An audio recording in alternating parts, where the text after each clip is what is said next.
Bonjour à toutes et à tous, bienvenue dans Contre-champ. Notre invité aujourd'hui est Freddy Breuer, conseiller communal et maire et candidat à la dernière place sur la liste de Maxime Deget pour les prochaines élections communales. Freddy Breuer, bonjour. Bonjour. Alors, première question, quelle application avez-vous téléchargée sur votre smartphone en matière de méditation? Parce que vous êtes silencieux, vous qu'on entendait souvent, on a l'impression que depuis quelques mois vous vous taisez dans toutes les langues. Que se passe-t-il? Mais je pense que la meilleure application, c'est de suivre les conseils de ses amis. Et heureusement, j'en ai encore beaucoup. Et ils m'ont effectivement dit, écoute, on compte sur toi, mais surtout, ne donne pas le bâton pour te battre. Et je pense l'avoir appliqué, et donc avoir démontré que je pouvais le faire. Et il ne faut pas croire que parce que précédemment, je m'exprimais beaucoup, c'était nécessairement parce que je ne savais pas me contrôler. C'était un peu l'actualité et la situation qui le commandaient. Mais je peux très bien m'accommoder d'une situation où on dit moins de choses. Mais quand il faut les dire, il faut les dire. Pourquoi vous êtes ici? Voilà, je vous remercie de m'avoir invité. Alors, on va parler justement des prochaines élections communales. Donc, vous avez tenu une conférence de presse lundi dernier, au cours de laquelle a été annoncée votre position sur la liste maire. Donc, vous allez pousser la liste. C'est une place importante aujourd'hui, vu le nouveau cadre, le nouveau contexte au niveau électoral et au niveau de la législation, et vu le fait que, finalement, c'est celui qui a le plus de voix qui a éventuellement la possibilité de devenir bourgmestre. C'est une place stratégique. Vous revendiquez cette place? Mais c'est une place de combat. J'ai encore envie de me battre. Je ne suis pas là pour faire de la figuration. Ce n'est pas mon tempérament. Et ce n'est pas ce que ces mêmes amis m'ont demandé de faire. Ils m'ont demandé d'être bien présent. Et d'autre part, je suis heureux de pouvoir me présenter sur la liste MR, et certainement pas une autre, parce que Verviers, je l'ai toujours dit, a besoin du MR. Je n'ai pas changé d'avis. Mais pour être présent sur la liste MR, évidemment, il faut respecter les statuts du MR et le MR, comme ça avait été le cas, en ma faveur en 2012, où on m'avait désigné tête de liste, a désigné Maxime Deget tête de liste. Je pense qu'il faut l'accepter. Et d'autre part, tant qu'à faire, d'être sur la liste MR, et je m'en réjouis, il vaut mieux, si on n'est pas le premier, d'être le dernier, dès lors qu'on veut jouer un rôle quand même important. Et je le dis vraiment sans prétention, je sais qu'il y a beaucoup de personnes qui comptent sur moi, et je pense qu'ils peuvent le faire. Il y a quelques mois, c'était pas gagné pour vous d'être sur cette liste? Non, mais ce qui compte, c'est de regarder devant soi. D'ailleurs, pour les Verviétois, pour Verviers, c'est le plus important. Je pourrais m'étendre, et si un jour j'écrivais mes mémoires, il y a beaucoup de choses à dire sur une série de coups bas même, dont j'ai été victime, que ce soit au niveau de mon parti, mais quand même beaucoup, amené de l'extérieur. Quand on a une personnalité. Mais je pense que c'est dans tous les partis, d'une certaine manière, et même en dehors des partis, qu'il y a eu comme ça un petit peu un Breuer bashing. Mais d'autres me diront que je l'ai provoqué. Avec le recul, vous l'avez provoqué? Parce que peut-être j'étais parfois trop vite à dire les choses, je les ai dites trop clairement. Vous reprochez souvent de ne pas jouer le collectif et de vous exprimer, par exemple, parfois dans la presse avant qu'il y ait lieu une conférence de presse officielle, des choses comme ça. Vous constaterez que d'autres le font allègrement. Oui, mais ça fait une raison, donc, ça. Oui, mais je veux dire, pourquoi me cibler moi particulièrement, alors que c'est une dérive, et que je regrette d'ailleurs, et c'est ce qui décrédibilise la politique pour l'instant, ce sont les effets d'annonce, ce sont des choses qu'on dit qu'on va faire et que le citoyen ne voit pas se concrétiser. Ceci dit, dans mon cas, je pense quand même être un des rares politiques à avoir pu, dans sa carrière, qui a été longue évidemment pour le faire, pu concrétiser certaines choses, soit des constructions, c'est par les réalisations concrètes et les constructions parfois qu'on voit l'action d'un homme politique, mais également des mesures en matière de logement que d'autres n'avaient pas voulu ou osé prendre précédemment. Donc il y a des choses que j'ai faites, je les revendique, mais voilà, j'ai d'une certaine manière... On ne change pas fondamentalement, mais j'ai pu modérer mes ardeurs, j'ai écouté. Vous savez, comme disait Mandela, que je ne connais pas personnellement, mais je pense que dans la vie, soit on gagne, soit on apprend. Et si on perd, c'est qu'on renonce, et on abandonne. Je n'abandonne pas, je ne renonce pas, mais j'ai appris de mes erreurs, de mes échecs, et j'ai vraiment envie, parce que j'ai 58 ans et qu'à 58 ans, nous pouvons encore faire beaucoup de choses, et notamment pour Verviers, de travailler au redressement et au rayonnement de Verviers, Verviers en tant que tel, Verviers dans son arrondissement. Vous allez jouer collectif avec Maxime Deget? Oui, nous le faisons déjà, et malgré ce qu'on écrit, malgré ce qu'on dit, et parfois l'une ou l'autre défection, Je vous assure, et vous avez encore eu un bel exemple ce matin en lisant un journal local avec une interview de la personne, Stéphanie Cortis, pour ne pas la citer, qui sera notre deuxième candidate, donc première candidate féminine, vous avez la démonstration voilà, que dans ce mouvement, il y a des gens de valeur, jeunes, mais de valeur qui ont une certaine sagesse déjà malgré leur jeunesse. Et c'est comme ça qu'on est en train d'établir une liste qui sera forte, mais surtout un projet, parce que ce qui compte, et tout le monde le dit, c'est le projet, la vision pour Verviers.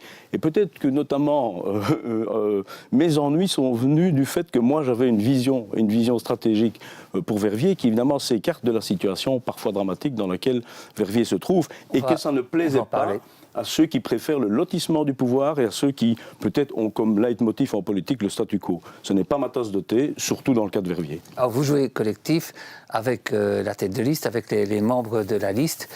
Pas simple, parce que chez vous, ça va, ça vient. Hein. On ne sait pas quand sera la liste, quand elle sera complète et quand on verra véritablement la physionomie de tous les candidats. Il y a eu l'épisode Nathalie Marly, l'épisode Christine Magis. Qu'est-ce qui se passe au MR ? Mais je pense que le MR est victime de deux éléments qui se conjuguent. D'abord, les réseaux sociaux, la communication rapide. Mais ça vaut pour tous les partis et ça ne se passe pas comme ça partout. Mais effectivement, peut-être dans le chef des membres du MR, parfois une confusion entre libéralisme et individualisme. Alors on pourrait dire, mais toi aussi, Freddy Brouwer, puisque tu as fait parler de toi. Donc je l'accepte, j'accepte la critique. Mais donc c'est cette situation-là, sur Verviers, où on est peut-être aussi un peu plus regardé que d'autres. Je ne pense pas que dans les autres formations politiques, l'entente soit cordiale. Mais non, mais je regrette. Hein. Je crois qu'il ne faut pas... Il y a quand même de fameux couacs. Hein. Mais il y a eu quelques couacs, et je laisserai peut-être plus Maxime Degès s'expliquer peut-être là-dessus. Il a voulu bien faire en rassemblant une série de personnes et en travaillant d'abord sur une liste partant du fait que ce groupe élaborerait alors, parce que les gens se connaîtraient, une liste et surtout un programme. Moi, personnellement, j'aurais privilégié le travail sur le fond, sur le programme, pour que les gens apprennent à se connaître. Et on aurait vu, ceci dit, évidemment, la vraie nature des gens, parce que je ne pense pas non plus que les départs qu'on a enregistrés sont nécessairement des événements. Je pense que c'est plutôt du non-événement. S'il n'y avait pas non plus un mouvement qui tend les bras à tout qui veut bien le rejoindre, nous n'aurions pas nécessairement ces problèmes non plus. Le départ de Christine Magis, par exemple, votre commentaire ?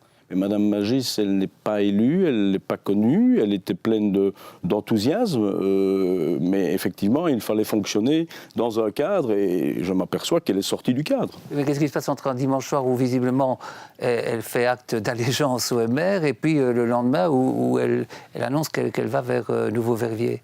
Je ne sais pas ce qui a pu se passer en si peu de temps, sauf une intervention extérieure qui me semble malheureuse. Et qui me gêne effectivement, mais que je n'ai pas à juger. C'est l'électeur qui jugera de ce que vaut évidemment ce mouvement du Nouveau-Verviers qu'elle a manifestement décidé de rejoindre. Alors le Nouveau-Verviers, c'est Guillaume Voisin avec qui vous n'avez pas les meilleures relations. Et c'est aussi une des raisons du départ de Guillaume Voisin. Je veux bien vous dire que je n'ai jamais tenu à son égard les propos qu'il a pu tenir à mon égard par presse interposée, par réseaux sociaux interposés, jamais en face à face. Et donc c'est son droit, il lance un mouvement qui m'interpelle parce que c'est un mouvement qui est à la fois pluripolitique, mais dans l'expression de M. Maillat, apolitique. Moi, je demande à comprendre. Citoyen, dès lors qu'un citoyen s'engage en politique, il fait de la politique. Et je respecte les citoyens, et je pense qu'effectivement, il y a une attente énorme d'explication aux citoyens de ce que l'on fait et d'implication des citoyens dans les décisions.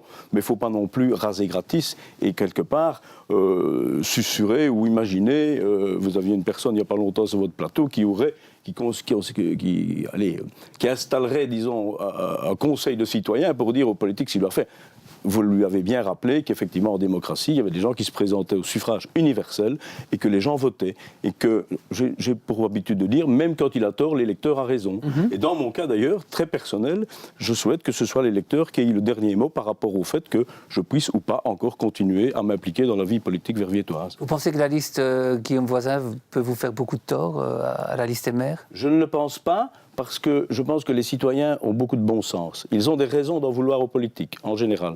Ils ont des raisons d'en vouloir aux politiques verviétois, qui ont annoncé des choses, mais qui ne se sont malheureusement pas concrétisées. Et on ne peut pas dire que la situation, effectivement, s'améliore. Mais il y a, je peux quand même en témoigner, même en étant dans l'opposition, des choses qui évoluent bien. Et je pense que la prochaine législature permettra à une majorité forte, c'est-à-dire pour moi une bipartite, c'est-à-dire pour moi constituée de deux partis, notamment, qui ont des relais. Ce sera possible, en interaction avec la province, mais surtout en interaction avec la région wallonne. C'est à ça qu'il faut penser. Ce sera possible. Ah, moi, j'y crois. Parce que même si vous avez, et c'est la démocratie, plusieurs listes qui vont se présenter, je pense qu'on peut parfois, et ça c'est le système impérialiste, c'est le système de vote qui est démocratique et qui est basé sur le suffrage universel, mais qui fait que ce sont les premiers partis qui ont le plus de sièges. Et donc c'est eux qui peuvent d'abord se parler et d'abord s'entendre pour gérer Verviers. Mais on ne redressera pas Verviers dans une espèce d'auberge espagnole où tout le monde est d'accord sur quoi, ou bien sur des détails, mais pas sur l'essentiel. Est-ce que vous pensez que l'électeur verviétois, en l'état actuel des choses, est en mesure de faire confiance à votre liste quand il voit tous ces mouvements, tous ces atermoiements ? Oui. Ça fait des ordres, non ? Non, mais laissez-nous, et laissez à Maxime aussi, le temps de présenter le projet. Nous y travaillons. Nous ne sommes jamais nous sommes à plus de 6 mois de l'échéance. Oui, ça passe vite. En 2012, ma liste n'était pas complète avant fin mai, et nous l'avons présentée, je pense, en début juin, plus la date exacte. Mais donc, il y a encore des choses qui peuvent se passer. Ça paraît court, mais en politique, c'est long. Donc, il y a encore des choses qui doivent se construire, et il y a surtout une réflexion qui a lieu, qui se fait. Dès samedi matin, on se retrouve encore tous à la veille des vacances de printemps pour encore, ensemble, jeter les bases et approfondir certains sujets. Alors justement, quelle sera la méthode, justement, sur la méthode de travail par rapport à l'élaboration du programme ? J'ai bien compris qu'il n'est pas encore élaboré comme ceci. Donc, vous allez travailler de quelle manière ? Ce sera quoi la méthode ? Écoutez, je pense qu'il faut à la fois... on ne va pas brûler ce qu'on a adoré. Partir de ce qui était notre socle, notamment programmatique, en 2012, avec quand même cette intention de changer de cap, changer de style, de relever Verviers, et d'avoir donc cette vision d'une ville exemplaire, élégante, moderne, active surtout. Moi, j'ai évoqué dernièrement au comité du MR, et ça semblait plaire à tout le monde, cette idée de viser la note triple A. Vous connaissez les agences de notation, je connais bien. Qui donnent du crédit à des sociétés. On n'y est pas vraiment comme ceci. Non, mais le triple A, c'est une ville attractive sur le plan économique et commercial. C'est une ville active sur le plan social. Et être actif sur le plan social, ce n'est pas nécessairement ce qui se fait pour l'instant, malgré de nombreux moyens engagés. Il faut peut-être en engager un peu plus. Et ambitieuse ou audacieuse, comme dit Maxime Degey, sur le plan culturel et sportif. Je vous dirais, je n'ai pas brossé toute la politique parce que se rattache à cela l'enseignement, l'éducation, l'intégration, l'interculturalité. Alors on peut aussi évidemment mettre des têtes de chapitre, mais nous abordons les choses dans ce sens-là, avec évidemment l'optique d'être effectivement une grande ville dans toutes ses composantes. À moins que d'autres, et peut-être que dans la réflexion, on pourrait évoluer à dire mais soyons une bonne petite ville. Je pense qu'il vaut mieux effectivement miser sur le fait de redevenir une grande ville, ne serait-ce d'abord que dans notre arrondissement. Et c'est ça qui nous anime. Alors évidemment, il y a toute une série de domaines auxquels il faut s'intéresser. Mais un de nos futurs candidats, dont je tairai le nom pour l'instant, c'est à lui peut-être de l'exprimer, vous le connaissez certainement bien, eh bien nous dit... Il nous conseille, et donc on a des gens qui nous conseillent évidemment également, et moi j'ai encore besoin de conseils malgré l'expérience que j'ai, eh bien de raisonner avec ce qu'on va pouvoir faire dans un terme de 6 ans, avec ce qu'on va devoir faire, c'est de nouveau un peu faire ce que l'on doit avant de faire ce que l'on devrait faire et de faire ce qui est sympathique. Oui. Mais d'avoir évidemment peut-être et certainement un programme, une vision à plus long terme que les 6 ans. Parce que je crois que tout le monde s'accorde à dire que ce n'est pas en 6 ans qu'on va remettre Verviers au top, mais on va au moins, au cours des 6 années qui viennent, mettre Verviers sur les bons rails, je dirais enfin, avec, je veux dire, mais ce sera probablement 2 partis, mais il n'en faut pas plus qui sont forts, c'est-à-dire qui sont en interaction avec les autres niveaux de pouvoir, et donc il y a à la fois un bon projet, solide, qui se vend bien auprès des autorités subsidiantes, qui ont alors automatiquement envie de vous aider à le faire. Ce serait quoi ces 2 partis ? Mais je vous renvoie vers les sondages. Moi, 6 mois et avec une marge d'erreur de 5%. Oui, mais prenons-les tous. Et avant que Guillaume Voisin ait officialisé sa liste, ça vaut ce que ça vaut. Moi, j'ai vu Verviers, comme sondage, j'ai vu le sondage provincial. Et donc, dans le sondage provincial, le MR est le premier parti, le PS est le deuxième parti. Le PTB arrive à rivaliser avec le PS. Donc c'est quand même une donnée importante. D'accord. Donc nous verrons bien, évidemment, là où il y aura des candidats, vous savez, il n'y a pas qu'une entité, une circonscription provinciale. Il y a des cantons, il y a des districts, bon voilà. Et si on revient à Verviers, attendons de voir qui va présenter, évidemment, quelle liste, avec quel programme. Donc ça, c'est sûr que ne faut pas prendre, certainement pas un sondage qui que ce soit qu'il ait commandé pour argent comptant, mais on voit quand même bien depuis maintenant un an et demi, enfin depuis l'incident quand même en région Wallonne. Ceci dit, ne boudons pas notre plaisir, ça a permis au maire de revenir au pouvoir en région Wallonne et à Pierre-Yves Jollet d'être ministre, donc pour la région c'est très bon et pour Verviers certainement. Mais donc quand on voit l'évolution des choses et le score de certains partis, on peut quand même penser qu'effectivement il y a une force importante qui est la force libérale réformatrice. Et que le Parti socialiste, ben voilà, il y a des sondages qui lui font perdre beaucoup de voix, il y en a d'autres qui... Le sondage auquel vous faites référence place bien le Parti socialiste. Oui, voilà. Mais donc, moi, je ne vais pas non plus décider à la place des Verviétois. Je comprends un antipolitisme, un apolitisme, et l'idée qu'on devrait mettre tout le monde autour d'une table, mais je pense qu'il est essentiel, évidemment, d'avoir des mouvements politiques forts, avec des valeurs, des principes, des programmes forts à Verviers comme ailleurs. Oui. D'accord. Alors, avant de parler justement des dossiers, encore deux questions. Avec le système actuel, si par exemple votre liste est la première, et si vous faites le plus de voix sur votre liste, vous pouvez être désigné bourgmestre.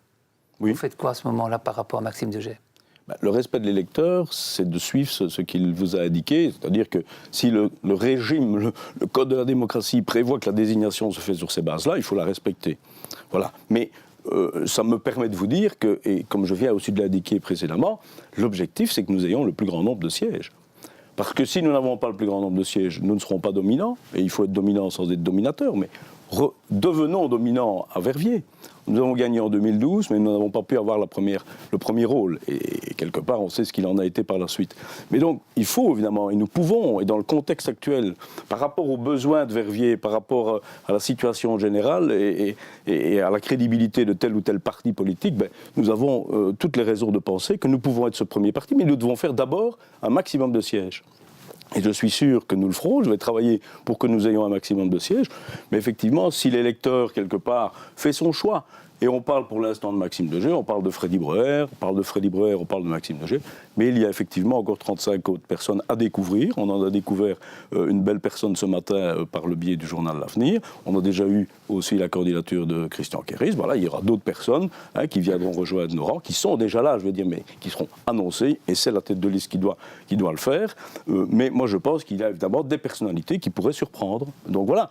Mais il faut s'en remettre en démocratie, au vote de l'électeur. J'assumerai. Okay. Voilà. Je mets des gants parce que je ne souhaite vraiment pas qu'on prenne ma candidature et qu'on considère que Freddy Breuer, qu'il a, je veux dire, un agenda caché ou un plan. Non, c'est d'abord, avant tout, le MR qui doit gagner.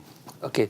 Et autre hypothèse, imaginons que le CDH soit le parti dominant, qu'il ait le choix d'un accord avec le PS ou avec le MR et qu'il dise à un moment donné, ok pour le MR mais sans Freddy Breuer. Mais ça, ce sont des choses qui se discuteront si la situation se présente. Parce que tout dépendra également de l'indication. Et on sait vos relations extrêmement tendues avec Marc Hessel. Elles le sont moins. Ah, vous avez fait la paix ? Elles me sont moins. Ben, je n'ai jamais été en guerre avec lui. Mais je considère que depuis qu'il a effectivement repris le leadership au CDH, il a peut-être effectivement intégré ce que vous disiez, c'est qu'il faudrait peut-être tenir compte de Freddy Breuer, mais avant tout du MR. Et donc nous verrons aussi, si vous voulez, le poids que l'électeur donne aux formations dont nous parlons, MR, CDH, et le poids que l'électeur donne aux personnes. Il faut tenir compte de ce que l'électeur va... Nous devrons faire avec l'indication de l'électeur, qui lui n'a qu'une seule voix, évidemment. Hein. Et donc, il ne sait pas, quand il met son bulletin dans l'isoloir, ce que l'ensemble des votes va donner. Oui, je ne cherche pas la discorde, pas du tout. Mais je pose toutes les questions. Vous imaginez, j'imagine nos téléspectateurs, entendant ce que vous venez de dire, se dire qu'une majorité a explosé il y a 2 ans et demi autour de 2 personnes qui se sont querellées, et vous dites aujourd'hui que ces 2 personnes peuvent se parler. C'est assez troublant, non ? Et moi, je suis convaincu qu'elles pourront se parler. Donc, comique de parler de soi à la 3e personne, je ne suis pas là de long. Mais dites-vous bien qu'il y avait autour de ces 2 personnes, donc autour de Marc Hessel et moi-même, des gens qui n'ont pas aidé à ce que, d'une part, on puisse se parler, et qui n'ont pas aidé, lorsque nous nous sommes parlé, et nous l'avons fait, à ce que notre accord, suite à nos discussions, soit respecté. Qui ? Ils disparaissent de la scène politique pour une bonne part, et certains sont déjà partis. Vous parlez de Benoît Pitance ? Certains sont partis au MR, et au CDH, effectivement, ils vont partir. Et je pense que c'est une bonne chose pour Verviers. On va parler maintenant, si vous le voulez bien, des grands dossiers. Alors, je commence toujours par le même, le centre commercial, le futur éventuel centre commercial. Alors, c'est quoi votre analyse de la situation? Vous interrogez très souvent sur ce dossier. Oui. Alors, d'une part, je connais quand même relativement bien le dossier. Je vais vous livrer un scoop. Je connais bien le promoteur. Patrick Huon, pour ne pas le citer, puisque nous avons été collègues.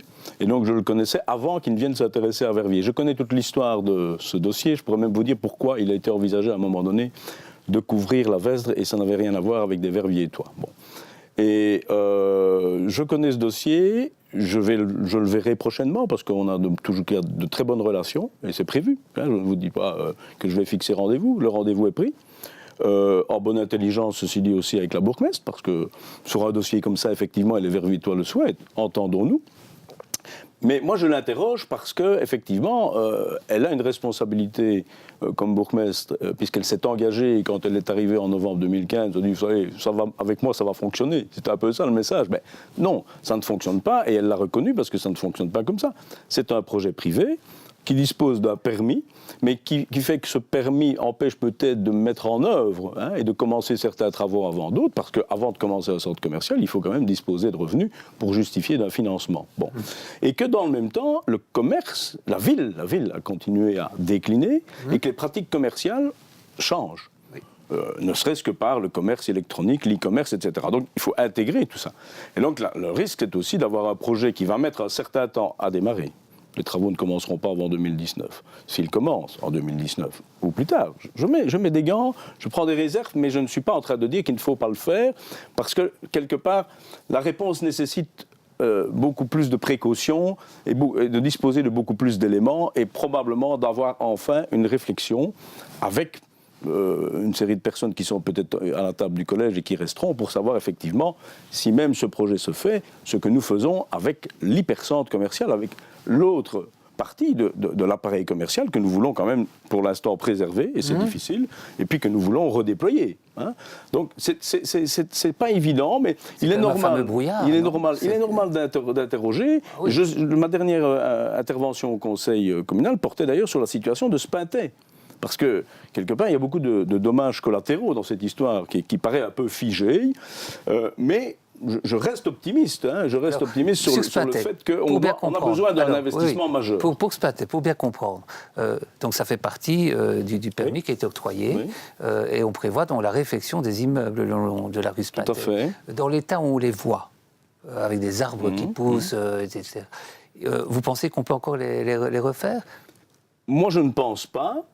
Et je pense qu'on devra trouver une solution qui ne met pas à mal un permis s'il doit être exécuté. C'était ça la question, c'est un nouveau permis alors. Parce qu'il y a des aspects juridiques, et le promoteur ne veut pas prendre le risque, vu ce qu'il a connu à Verviers, parce qu'il faut quand même se rappeler de qui a torpillé le projet. S'il était fait, Verviers serait tout autre. Oui, enfin ça, c'est la politique politicienne. Ici, les Verviers veulent savoir ce qu'on va faire demain. Donc, si vous voulez, effectivement, mais je suis intervenu au dernier conseil communal dans ce sens-là, et précédemment aussi, mais vraiment spécifiquement en rappelant d'ailleurs qu'avec mon collègue et ami de l'époque, Vincent Legends, nous avions proposé de dégager Spintet, de dégager le côté impair pour mettre en évidence le côté pair, réinstaller une activité positive qui pourrait par exemple ressembler à celle qu'on a rue Jules Sorex. Et donc vous pensez que ça peut se faire sans changer le permis? Non, mais le permis modificatif, ça existe. Le problème, si vous voulez, c'est qu'il faut prendre beaucoup de précautions, et il faut d'abord convaincre peut-être le promoteur, effectivement, qu'il doit peut-être s'engager à ne pas tout faire, et probablement qu'il ne souhaite pas, au fond de lui-même, le faire, parce qu'économiquement, cette partie-là, telle qu'elle est prévue dans le permis, n'est pas nécessairement la plus intéressante. Donc, je crois que des gens de bonne volonté peuvent se comprendre, mais il faut quand même admettre que le promoteur en question a quand même à Verviers perdu beaucoup de temps et beaucoup d'argent, qu'il a repris la main, que maintenant il maîtrise le foncier et que d'autre part il a les moyens d'investir. Mais il a besoin d'un financement, et il n'aura le financement que s'il a les revenus. Si vous allez à la banque, on veut bien vous prêter de l'argent si vous pouvez démontrer que vous pouvez le rembourser votre crédit. Oui. Tandis que le foncier, il en dispose. Et donc moi je pense que voilà, c'est une discussion. Il n'aura le financement que s'il a les revenus, mais quels revenus?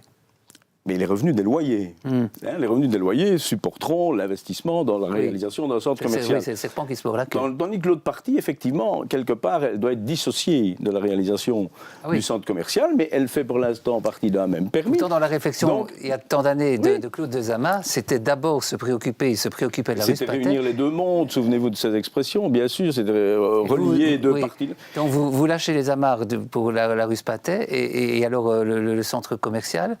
Non, mais non, je ne sais pas et je ne peux pas vous répondre, ce ne serait pas très responsable. Ce ne serait pas responsable de ne pas reconnaître qu'il y a un problème, notamment en Spatet, et je suis intervenu pour ça, mais ce ne serait pas très responsable de vous dire qu'on va régler ça en 2 coups de cuillère à peau. Non, mais ça fait quand même 17 ans. Mais bien sûr, ça fait quand même 17 ans. Et les vérités, on doit avoir des réponses. Mais bien sûr, mais donc moi, dans un sens ou dans un autre. Je vous donne ma vision. Je ne suis pas aux commandes de la ville pour l'instant. J'espère que nous y arriverons, pas moi tout seul, mais que le MRI sera, et qu'on pourra, évidemment, peser sur certaines décisions. Et je suis sûr que nous trouverons les interlocuteurs au niveau politique local pour, évidemment, avec le promoteur qui est ouvert certainement à beaucoup de choses, pour en sortir par le haut, quoi. Mais je suis d'accord qu'il y a urgence, mais quelque part, l'urgence peut encore accepter quelques temps, parce que nous sommes d'autre part, et ça, c'est le temps des affaires, n'est pas celui de l'administration, n'est pas celui du politique. Bon, voilà, et c'est parfois très compliqué, effectivement. Alors, d'autres dossiers. Le Grand Théâtre, ça avance pas mal ? Écoutez, ça avance, c'est-à-dire que je trouve bien, nous n'avons jamais dit, nous, contrairement à d'autres, qu'il fallait raser le Grand Théâtre. Nous avons toujours marqué notre attachement à l'édifice. Didier Lyssen a nuancé sa position. Oui, mais ça j'ai entendu, mais j'étais content de l'entendre. Mais d'autre part, lui, il disait, pas de problème, le PS s'occupe de tout. Grâce à nous, il y a un projet. Vous savez, le PS n'a fait que reprendre ce qui avait déjà quand même été travaillé par Aurélia Leupart, en adaptant les choses pour notamment ouvrir les portes, non pas de la région wallonne, mais essayer d'obtenir enfin quelque chose de la communauté Wallonie-Bruxelles et singulièrement d'une ministre CDH, Mme Gréoli, qui a été d'une prudence de CEO quand elle a dit qu'elle allait examiner le dossier, ou plutôt son administration, et qu'on verrait ce qu'elle pouvait faire. Et j'ai interrogé comme conseil provincial, pas plus tard que lundi dernier, le conseil provincial, sur ses intentions par rapport au sauvetage et à la rénovation du Grand Théâtre. C'est clair que la province, contrairement à ce que Mme Tarnion ou M. Istas ont dit, pourrait aller à 10% d'intervention, mais qu'on parle plus de 4% comme ceci, et que d'autre part, il n'y a pas un euro qui est inscrit au budget pour l'instant, et je m'en suis inquiété. On a des déclarations du côté PS disant, nous, on a tous les contacts, c'est in the pocket, c'est pas le cas, et donc on le fera quand on aura la validation du coût par la région wallonne, et on le fera au fur et à mesure des travaux. Mais vous savez, moi je dis, tiens, vaut mieux que 2, tu l'auras. Au moins au niveau de la région wallonne, et c'est quand même avec un gouvernement à majorité MR que ça vient de se décider, on cagnotte à concurrence d'1,3 million par an pour dégager 13 millions pour faire cette rénovation. Mais rénovation qui va coûter 31 millions. Donc, nous souhaitons que ça se fasse, et quelque part, le timing annoncé et l'échéance de 10 ans est catastrophique. Donc, effectivement, il faut aller plus vite. Et certainement, nous aussi, on doit aller plus vite parce que ce dossier. On approche la fin de l'émission. Il y a encore quelques questions que je voudrais vous poser. L'immigration, le dossier d'immigration, c'est quoi les premières mesures d'une majorité menée par le MR ? Mais moi, je pense que, vous savez, j'ai été notamment... je parle souvent d'insertion socio-professionnelle. Il faut mettre beaucoup plus de moyens parce que les travailleurs travaillent bien, mais ils n'ont pas la possibilité à la fois de s'impliquer plus dans certaines situations et donc d'accompagner mieux les gens. Ils n'ont même plus la possibilité, ça c'est le fait de cette majorité, de répondre à toutes les sollicitations des employeurs qui voudraient mettre au travail certaines personnes. Et puis j'ai soulevé au dernier conseil communal le fait que quand on regarde les chiffres, alors qu'en communauté Wallonie-Bruxelles, vous avez 12,5% des élèves dans le primaire qui suivent le cours de religion islamique, à Verviers, vous avez 55%.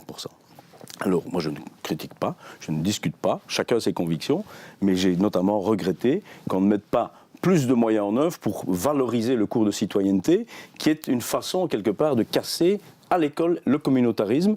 Et ça percole, à mon avis, en permanence, alors en dehors de l'école. C'est là que les choses peuvent également commencer, même si on peut soutenir toute une série d'initiatives, effectivement, pour regarder la réalité en face et aller plaider pour le vivre ensemble, le faire ensemble. Tout ça est sympathique, mais quelque part, ça implique à la fois plus de moyens pour plus de résultats et qu'on mesure ces résultats. Alors, vous avez évoqué la province. Vous serez candidat à la province ? Je suis candidat à la candidature. Tout le monde est prudent par rapport à ça, oui. Mais je suis conseiller provincial sortant. Je préside d'ailleurs la première commission de Paul-Émile Mottard. Je m'y implique. J'interviens quand il faut, je fais les rapports qu'il faut, j'ai des relations. Pour Verviers, c'est essentiel. Parce que donc vous voulez conduire la liste et le maire sur le district de Verviers ? Non, c'est André Denis qui est député provincial, qui conduira la liste, et c'est parfait comme ça. Je suis candidat, comme Maxime Deget, mais voilà, c'est Verviers et le sud de l'arrondissement, donc nous verrons bien. Et 6 à 7 candidats, j'attends encore la confirmation du nombre. En 2012, j'étais 7e, bon, j'ai fait un relativement bon score. Donc j'ai découvert une institution que je ne connaissais pas, et quand on ne connaît pas, finalement, on critique facilement. Quand on y est, on voit ce qu'on y fait. Alors on peut certainement faire mieux ou faire pour un peu moins cher, on peut remettre beaucoup de choses à plat, mais pour participer un peu à la réflexion sur l'avenir des provinces, je peux vous dire que c'est facile de le dire, mais ce sera beaucoup plus difficile à faire, et que donc, pour Verviers notamment, on doit être très, très attentif en matière d'enseignement, et en matière de supracommunalité, nous avons beaucoup de moyens à aller chercher, et aussi à s'inscrire dans une réflexion au niveau d'un territoire de la province. Il est cohérent et il peut générer, avec une bonne approche au niveau du territoire provincial, on peut avoir plus de cohésion sociale. Donc ça, ce sont vraiment les enjeux, et le lien entre ville et province est évident, et en tout cas encore plus pour une ville comme Verviers. Donc c'est pas un cumul honteux, par exemple, si je devais avoir le bonheur d'être élu des deux côtés. Merci Freddy Brouwer pour toutes ces précisions. Voilà, on arrive à la phase de contre-champ. Prochaine étape sera certainement la présentation de votre programme, mais ça c'est dans les prochaines semaines. On suivra tout ça avec beaucoup d'intérêt. Voilà. Merci beaucoup. Cette émission est terminée, et puis on retrouve le JT dans quelques instants. Bonne soirée à toutes et à tous. À très bientôt.